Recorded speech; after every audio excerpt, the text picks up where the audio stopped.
पिंपरी चिंचवड शहरातील ठळक बातम्या।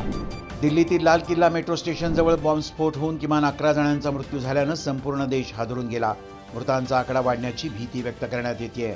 या घटनेनंतर पुणे आणि पिंपरी चिंचवडसह देशातील प्रमुख शहरांमध्ये हाय अलर्ट जारी करण्यात आला आहे। पिंपरी चिंचवड महापालिका निवडणुकीसाठी आज सकाळी 11 वाजता चिंचवड येथील प्राध्यापक रामकृष्ण मोरे प्रेक्षागृहात आरक्षण सोडत काढण्यात येणार आहे। महापालिकेच्या एकूण 128 जागांपैकी 92 जागा आरक्षित असून महिलांसाठी 64 जागा राखीव असणार आहेत। आरक्षण सोडतीवर राजकीय भवितव्य ठरणार असल्यामुळे सर्व इच्छुकांचे लक्ष सोडतीकडे लागलंय। महापालिका निवडणुकीच्या तोंडावर पिंपरी चिंचवड राष्ट्रवादी काँग्रेसची 191 जणांची जम्बो शहर कार्यकारिणी जाहीर करण्यात आली आहे। शहराध्यक्ष योगेश बहल यांनी ही घोषणा केली।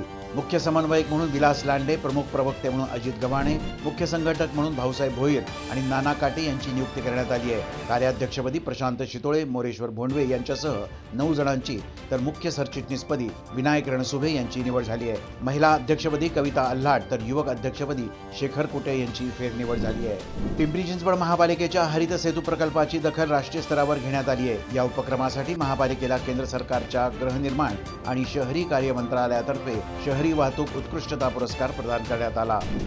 मुख्य जलवाहिनी स्थलांतरित करण्याच्या कामामुळे चिखली जाधववाडी परिसरात आज मंगळवारी संध्याकाळचा पाणीपुरवठा बंद राहील, असं पिंपरी चिंचवड महापालिकेच्या पाणीपुरवठा विभागाच्या वतीनं कळवण्यात आलं। चुकीचे डिव्हायडर हटवा, भ्रष्टाचार बंद करा अशा घोषणा देत रिक्षा टॅक्सी चालकांनी महापालिका मुख्यालयासमोर मोरवाडी चौकात जोरदार निदर्शनं केली।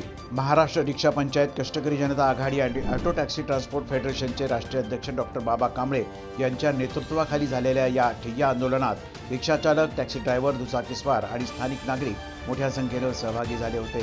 पुण्यातील कोरेगाव पार्क इथं झालेल्या जमीन घोटाळ्याच्या विरोधात आम आदमी पार्टीनं पिंपरी येथील डॉक्टर बाबासाहेब आंबेडकर चौकात आंदोलन केलं।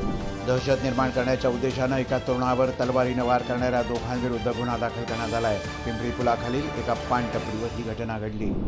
अवैध पिस्तूल बाळगल्याप्रकरणी नेहरू नगर येथील अण्णासाहेब नगर स्टेडियम येथून एका तरुणाला अटक करण्यात आली आहे। भारत आणि इंग्लंड शैक्षणिक संबंध अधिक दृढ करण्याच्या उद्देशानं national Indian students and alumni union UK आणि पिंपरी चिंचवड विद्यापीठ यांच्या संयुक्त विद्यमानं अचिव्हर्स डायलॉग्स पुणे एडिशन हा विशेष कार्यक्रम आयोजित करण्यात आला होता। त्याला विद्यार्थ्यांकडून उत्स्फूर्त प्रतिसाद मिळाला।